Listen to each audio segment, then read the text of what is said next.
How's it going? This is my 1998 Audi A4 1.8T. It's a built bottom end gt28rs turbo 550cc injectors. Pretty fun car. I picked this back up in February.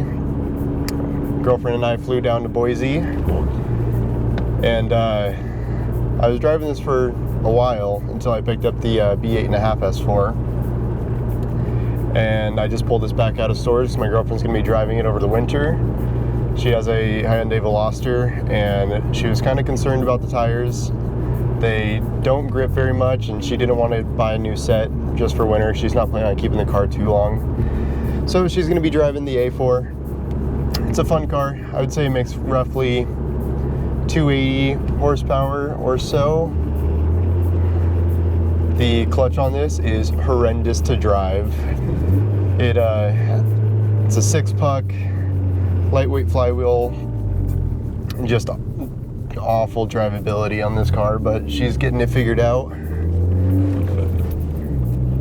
Well, this car has 250,000 miles on it, almost 251,000 miles. It's honestly surprisingly clean.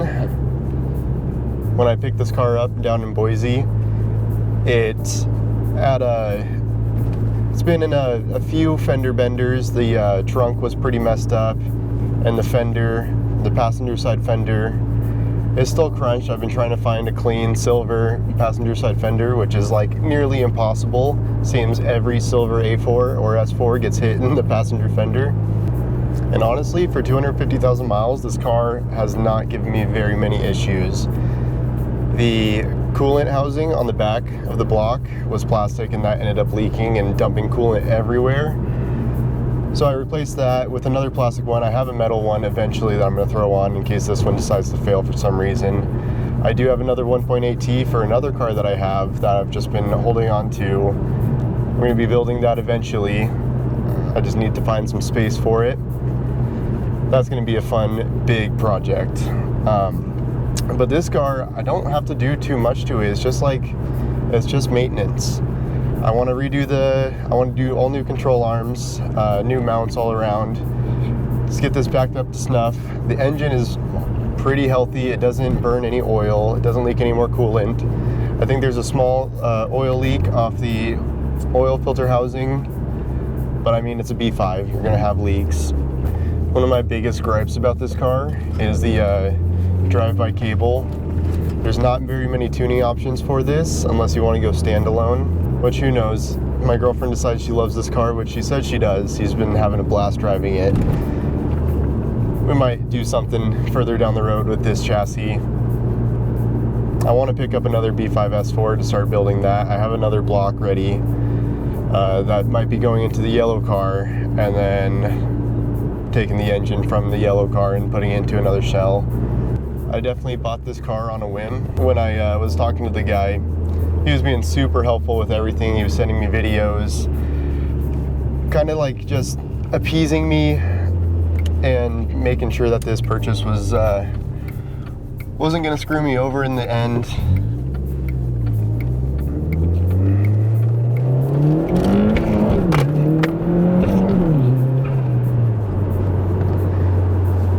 Pretty quick. It starts slipping in third. The clutch is definitely on its way out. He said he put it in, I think, roughly 6 or 7 years ago. And it's just a brutal clutch, so probably springtime or throughout the winter, we'll see. We might do a different clutch setup in this, make it drivability a little bit better, and to handle a little more power if we want to go that route. I'd love to do like a 3071 or even a 3076 in this car. It's got the big port head. I think scat rods. The whole engine was refreshed, I think 6 or 7 years ago. He basically just did everything. But it's a good car. I daily drove this from February until I bought the B8, which was, I think, in August. Drove this every day, no issue, especially for being a higher mileage B5.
Thanks for watching. If you enjoyed, please leave a like and subscribe.